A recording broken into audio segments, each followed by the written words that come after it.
मेरे प्रिय मित्रों, जय मसीह की। आशा करता हूं कि आप स्वस्थ हैं, आप व्यस्त हैं और आप मस्त हैं प्रभु की महिमा करते हुए। प्रियो, उत्पत्ति की किताब और उसका 3रा अध्याय में हम आ चुके हैं और पिछली वीडियो का लिंक इसकी डिस्क्रिप्शन पे आपको मिल जाएगा। अगर आप हमारा चैनल को सब्सक्राइब करते हैं तो आपको ये लगातार वीडियो आपको हर रोज मिलती रहेगी परमेश्वर का वचन सीखने के लिए, और आपको मनोबल मिलेगा, उत्साह मिलेगा कि आप परमेश्वर के वचन को सुनते हैं।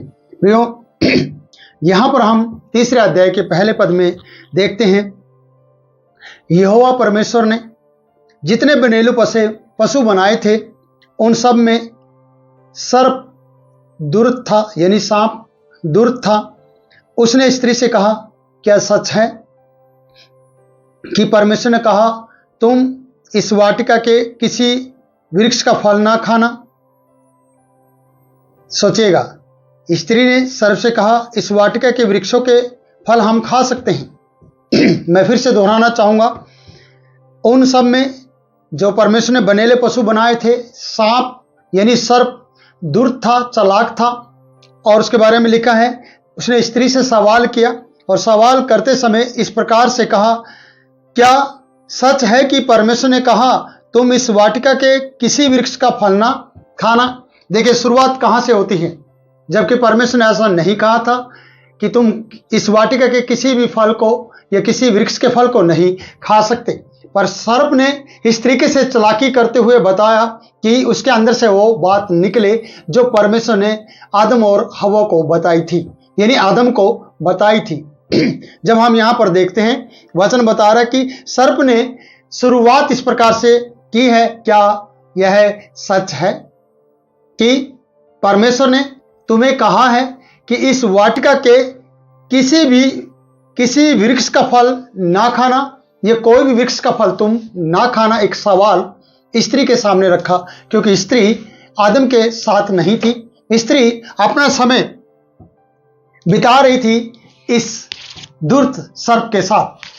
और यहां पर जब हम इस सर्प को देखते हैं प्रियो, यहां हमें मालूम पड़ता है कि सर्प ने किस तरीके से इस स्त्री को बहकाया, किस तरीके से उसने सवाल किया। सवाल करते समय ऐसा लगता है कि इस स्त्री का जो सुना है इसने कि परमेश्वर ने ऐसा तो नहीं कहा, पर सर्प ने इस तरीके से कहा, क्या सच है कि वाटिका के किसी भी वृक्ष का फल नहीं खाना? अब आप सोचिए, आपको मालूम है, आप वचन पढ़ते हैं कि भले बुरे के ज्ञान के वृक्ष के फल को कभी नहीं खाना। यह बात आदम को बताई गई थी और आदम ने हवा को बताई थी। वचन बता रहा है कि सर्प इस तरीके से चालाकी के साथ, दुर्तता के साथ, बड़ी सफाई के साथ, भड़काने वाली रीति के अनुसार, जिस तरीके से कोई बात कहकर दूसरे को सोचने पे मजबूर कर दे, इस तरीके से सर्प ने हवा को सोचने पर मजबूर कर दिया। कि आगे लिखा है, क्या यह सच है कि वाटिका के किसी वृक्ष का फल ना खाना? सवाल किया स्त्री ने सर्प से कहा, क्योंकि वो जानती थी इस वाटिका के वृक्षों के फल हम खा सकते हैं। उसे मालूम था कि एक ही फल के बारे में, एक ही वृक्ष के फल के बारे में बताया गया है, मना किया गया है, बाकी सब वृक्षों के फल को हम खा सकते हैं। लेकिन सर्प ने कहा, किसी भी वृक्ष के फल तुम नहीं खा सकते। ये बात सच है क्योंकि परमेश्वर ने ऐसा कहा है, क्या यह सच है? लेकिन हवा ये बात जानती थी कि नहीं, हम खा सकते हैं। फिर आगे पढ़ते हैं, पर जो वृक्ष वाटिका के बीच में है उसके फल के विषय में परमेश्वर ने कहा है कि ना तो तुम उसको खाना और ना उसको छूना, नहीं तो मर जाओगे। भली भांति जानने वाली स्त्री इस सर्प को बता रही है, ना तो उसे खाना और ना उसे छूना, नहीं तो तुम मर जाओगे। एक ही वृक्ष के बारे में बताया है जो भले बुरे के ज्ञान का वृक्ष है। सर्प को उसने बताया और सर्प ने कहा, क्या किसी भी वृक्ष का फल नहीं खा सकते? अब आप सोचे, जब आपकी जिंदगी में इस प्रकार के लोग आकर खड़े होते प्रियो, चाहे वो आपके याजक के विरुद्ध में बात कर रहे हो, चाहे वो परमेश्वर के विरुद्ध में बात कर रहे हो, चाहे वो आपके पति के विरुद्ध में बात कर रहे हो, चाहे वो आपकी बेटी और बेटे के विरुद्ध में बात कर रहे हो, चाहे वो आपकी पत्नी के विरुद्ध में बात कर रहे हो, उनका बताने का तरीका अलग होगा, कहने वाले ने कुछ कहा होगा, लेकिन बताने वाले का जो और सवाल करने वाले का तरीका अलग होगा। जैसे हम शैतान के इस सर्प को हम देखते हैं जो दुष्ट था, चालाक था, जिसके थ्रू शैतान बात कर रहा है। उसने कहा है क्या यह सच है कि वाटिका के सभी वृक्षों का फल तुम नहीं खा सकते? क्या परमेश्वर ने ऐसे मना किया है? लेकिन हव्वा भली भांति जानती थी और उसने इस प्रकार से कह दिया, नहीं नहीं, ऐसा नहीं है, हम खा सकते हैं, पर एक वृक्ष का फल जो वाटिका के बीचों बीच है, उस वृक्ष के फल को हम नहीं खा सकते हैं। और हम खाएंगे तो हम निश्चय, परमेश्वर ने मना किया है ना तो उसको खाना और ना उसको छूना। सख्त आज्ञा है, ना खाना और ना उसे छूना, नहीं तो मर जाओगे। ये बात जानने के बाद भी कभी इसका साहस नहीं हुआ। पर यह तीसरा जो सर्प इनके लिए खड़ा हो गया है, जो इस तरीके से इसको भड़का रहा है, इस तरीके से बता रहा है, वो इसे साहस दे रहा है कि ऐसा कर सकती है। हम यहां पर देखते हैं, आगे पढ़ते हैं 4 पद में। तब सर्प ने स्त्री से कहा, तुम निश्चय ना मरोगे, तुम निश्चय नहीं मरोगे। सोचने पर मजबूर कर दिया, तुम निश्चय नहीं मरोगे। सोचिए, उससे पहले इन्हें मालूम था हम निश्चय मर जाएंगे। शैतान कहता है, यह सर्प कहता है तुम निश्चय नहीं मरोगे। इसका मतलब एक व्यक्ति या सर्प जो दुष्ट है वो जिम्मेवारी ले रहा है, तुम निश्चय नहीं मरोगे। जब कोई व्यक्ति आपके साथ इस तरीके से खड़े हो जाता है, कोई विरोध कराने के लिए या कोई किसी को भड़काने के लिए, जिस प्रकार से हव्वा को भड़काया जा रहा है, तुम निश्चय नहीं मरोगे। कई लोग कहते हैं I am with you always, always I am with you, ऐसे कहकर बात करते तो आप सोचते कि शायद यही है जो मेरा सही मित्र है, यही है जो मेरे साथ खड़ा है, क्योंकि इस प्रकार से ने कहा तुम निश्चय नहीं मरोगे। जब कोई इस प्रकार से आपको कहे और किसी ने आगे दी हो कि तुम ऐसा नहीं करना, और दूसरा व्यक्ति आकर इस प्रकार से आपको कहे तुम निश्चय नहीं मरोगे, तुम करो, मैं तुम्हारे साथ खड़ा हूं। और हव्वा ने सुना। हव्वा सोचने पर मजबूर होगी, क्योंकि कोई उसे पुश कर रहा था, कोई उसे उस बात को करने के लिए उसे धकेल रहा था। कई बार शैतान आपकी जिंदगी में घुसकर आपको धक्का मारता है, आपको धकेलता है और आपको उस बात को करने पे मजबूर करता है जो करने के लिए मना किया गया है। यहां परमेश्वर ने भली भांति इसे बताया था और भली भांति ये जानती थी, और इसने खुद ये बात शैतान को भी बताई, यानी सर्प को बताई कि नहीं, हम फल खा सकते हैं, पर बीचों बीच वाले वृक्ष के फल को हम नहीं खा सकते हैं। जिस दिन हम उसे खाएंगे, जिस दिन हम उसे छुएंगे, जिस दिन हम उसे लेंगे, उसी दिन हम मर जाएंगे, निश्चय मर जाएंगे। लेकिन शैतान ने किस प्रकार से बताया? सर्प ने किस तरीके से कहा, तुम निश्चय नहीं मरोगे। यहां पर सोचेगा कि मरने वाले के लिए जो उसको छूता नहीं है, उसकी तरफ देखता नहीं है, बोला ये तो मना ही है, मना किया गया है, मैं नहीं करूंगा, नहीं करूंगा, उसने कभी उस पर ध्यान भी नहीं दिया। पर शैतान ने इसके ध्यान को उसकी ओर आकर्षित करने पे मजबूर किया और उसे सिक्योरिटी दी, उसे इंश्योरेंस दिया कि तुम निश्चय नहीं मरोगे। प्रियो, यह शैतान का कार्य था जो परमेश्वर के विरुद्ध में कार्य करने पर मजबूर कर रहा था।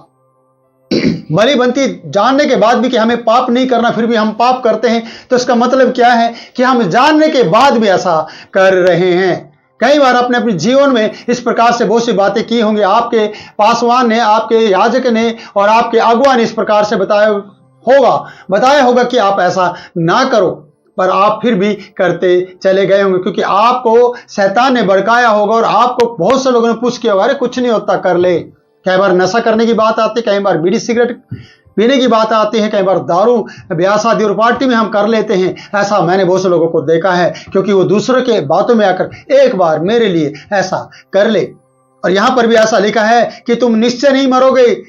और आगे हम जब 5 पद में पढ़ते हैं, वरन आगे उसने बोला, पहले बोला तुम निश्चय नहीं मरोगे 4 पद में, और 5 पद में बताता है वरन परमेश्वर आप जानता है कि जिस दिन तुम उसका फल खाओगे उसी दिन तुम्हारी आंखें खुल जाएंगी। देखिए, परमेश्वर के मन की बात, परमेश्वर के उस बातों को शैतान भली भांति जानकर इन्हें बता रहा है। परमेश्वर खुद जानता है जिस दिन तुम उसके फल को खाओगे उसी दिन तुम्हारी आंखें खुल जाएगी और तुम भले बुरे का ज्ञान पाकर परमेश्वर के तुल्य हो जाओगे। कितनी बड़ी बात है प्रियो।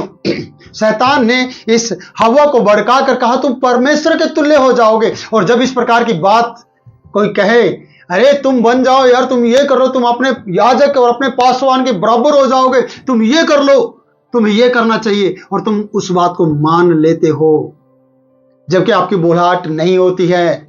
यह फल खाने की बोलहाट हवा की और आदम की नहीं थी, पर शैतान ने कहा परमेश्वर भली बात ही जानता है जिस दिन तुम उसका फल खाओगे, इस पेड़ का फल खाओगे, तुम्हारी आंखें खुल जाएंगी और तुम मरोगे नहीं और तुम परमेश्वर के तुल्य हो जाओगे। परमेश्वर के तुल्य हो जाओगे। प्रियो, कौन नहीं परमेश्वर के तुल्य बनना चाहेगा? कौन नहीं अपने पासवान के तुल्य बनना चाहेगा? कौन नहीं बड़ा प्रधान बनना चाहेगा? कौन नहीं अपने आप को बड़ा बनाना चाहेगा? प्रियो, और शैतान ने इस तरीके से यहां पर भड़काना शुरू किया है और शैतान अपना कार्य कर रहा था और हवा इस बात को समझ नहीं रही थी। कई बार भड़काने वाला आपको इस तरीके से भड़का कर जाएगा कि आप फिर अगले पिछले सब भूल जाएंगे। आप बस उस बात पर ध्यान करेंगे कि अरे हमारी आंखें खुल जाएंगी, अरे हम परमेश्वर के तुल्य हो जाएंगे, क्योंकि ये भाई कह रहे हैं कि हम निश्चय नहीं मरेंगे, हमारा बाल बांका नहीं होगा, हमारा कुछ नहीं होगा, क्योंकि किसी ने हमें अश्योरिटी दे दी है, किसी ने हमें बल दिया है, ताकत दिया है। अरे किसी को ताकत देना है तो अच्छे काम के लिए बोलो, अरे मैं तेरे साथ खड़ा हूं। भलाई के लिए किसी को ताकत दो, भलाई के लिए किसी के साथ खड़े हो जाओ। पर शैतान ने परमेश्वर के साथ बुराई करने के लिए हवा का इस्तेमाल किया और हवा को इस्तेमाल करते हुए परमेश्वर के इमेज में इसको खड़ा करने की कोशिश की। इसने कहा परमेश्वर जैसे दिखोगे तुम जिस दिन तुम इसका फल खाओगे और ज्ञान पाकर परमेश्वर के तुल्य हो जाओगे। ज्ञान पाकर। प्रियो, अगर आपके पास भले का ज्ञान है तो बुराई का ज्ञान पाने की क्या जरूरत है? अगर आप भला करना जानते हैं तो बुराई करने की जरूरत नहीं पड़ती। आप ना भला करने जानते हैं इसलिए बुरा होता है। अगर आप भला करना जानते होते तो बुरा आपसे होता नहीं, क्योंकि आप किसी के द्वारा सिखाए जाने पर, किसी के द्वारा बल पाने पर, जो बुराई करने पर आपको उतारू हो रहा है वो है शैतान।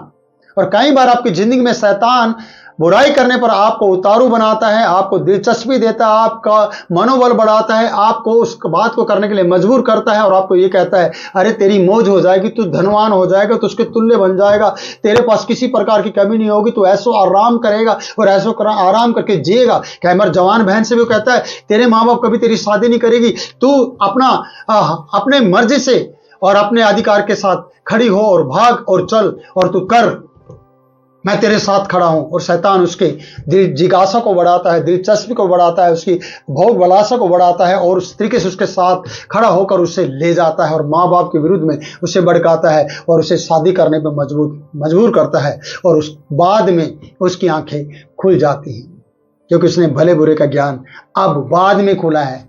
जैसे कि इनको अभी इनकी आंखें खुलती हैं, ये शैतान को नहीं परमेश्वर को देखते हैं, पर आज ये सुन रही है, उसको देखते हुए सुन रही है। किसको? बुराई को सुन रही है। इसे पता नहीं है बुराई है, इसे ये लग रहा है ये मेरा अपना है, क्योंकि ये मुझे बार बार पुश कर रहा है, बार बार बता रहा है कि तुम निश्चय नहीं मरोगे। जब ये बातें आपकी जिंदगी में आएगी कि तुम निश्चय ना मरोगे, वरन परमेश्वर आप जानता है जिस दिन तुम उसका फल खाओगे उस दिन तुम्हारी आंखें खुल जाएंगी और तुम भले बुरे का ज्ञान पाकर ज्ञानवान हो जाओगे और परमेश्वर के तुल्य हो जाओगे। तो कौन पीछे रहेगा? हवा ने भी इसी प्रकार से किया। अगले वीडियो में मैं इन बातों को आगे लेकर आऊंगा, पर मैं यहां पर समाप्त करना चाहता हूं कि जब इस तरीके से आपकी जिंदगी में परीक्षा आए, जब कोई आपको इस तरीके से भड़काए, तो आपको क्या करना चाहिए? आपको जरा रुकना है, सोचना है और शाम तक इंतजार करना है उसका जो आपके ऊपर अगुवा है, जो आपको चला रहा है, चाहे वो आपका पासवान हो, चाहे वो आपके ऊपर कोई याजक या लीडर हो, चाहे वो आपका पति हो, चाहे आपकी पत्नी या फिर आपका बड़ा घर में परिवार में सदस्य हो। उसकी आपको सुनना चाहिए और उसके इंतजार करना चाहिए और सारी बातें उसको बताना चाहिए। आगे अगले वचन में, अगली वीडियो में मिलूंगा फिर नई बात के साथ, नए वचन के साथ नई बात करूंगा आपके साथ। प्रभु आपको बहुत आशीष दे। तब तक के लिए मैं आपसे इजाजत चाहता हूं। शालोम।